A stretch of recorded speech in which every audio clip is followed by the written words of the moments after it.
ভারতীয় আধিপত্যবাদের কোনো জায়গায় এই দেশে হবে না বলে হুঁশিয়ারি দিয়েছেন বৈষম্য বিরোধী ছাত্র আন্দোলনের নেতারা। সেই সঙ্গে বাংলাদেশের মুক্তিযুদ্ধকে ভারতের বিজয় হিসাবে অভিহিত করার তীব্র প্রতিবাদ জানিয়েছেন নেতারা। দুপুরে বিজয় র্যালি শেষে একথা জানান তারা। 1971 সালে 30 লাখ শহীদের রক্তের বিনিময়ে স্বাধীন হয় বাংলাদেশ। শ্রেণী বৈষম্যহীন অসাম্প্রদায়িক দেশ গড়ার প্রত্যয়ে হয় এই যুদ্ধ। কিন্তু স্বাধীনতার 53 বছরেও এই চেতনার বাস্তবায়ন না হওয়ায় গত 15 বছরের ফ্যাসিস্ট শাসনের বিরুদ্ধে আন্দোলনে নামেন শিক্ষার্থীরা। ছাত্র জনতার অভ্যুত্থানে পালাতে বাধ্য হয় স্বৈরাচার হাসিনা।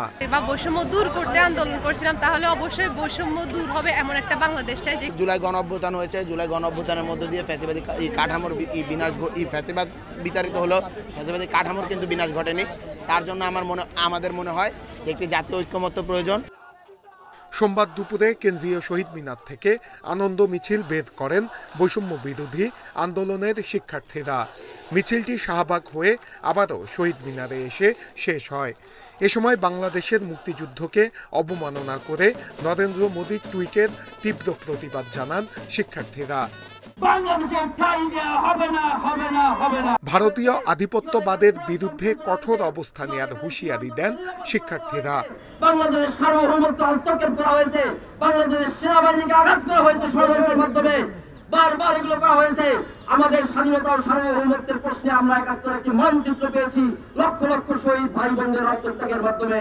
কিন্তু আমাদের স্বাধীনতা সার্বভৌমত্ব পূর্ণাঙ্গভাবে অর্জিত হয় নাই। আমাদের লড়াই চলমান। মুক্তিযুদ্ধের ইতিহাস নিরপেক্ষভাবে লিখতে হবে, সেই সঙ্গে আওয়ামী ফ্যাসিস্টদের এই দেশে আর কোনো জায়গা হবে না বলে হুঁশিয়ারি দেন আন্দোলনকারীরা। আকাঙ্ক্ষা 24-এর এই বিপ্লব পরবর্তী সময়ে আমরা ছাত্র, তরুণ, জনতা আমরা সবাই সম্মিলিতভাবে সেই মুক্তিযুদ্ধের আকাঙ্ক্ষাকে আমরা বাস্তবায়ন করব।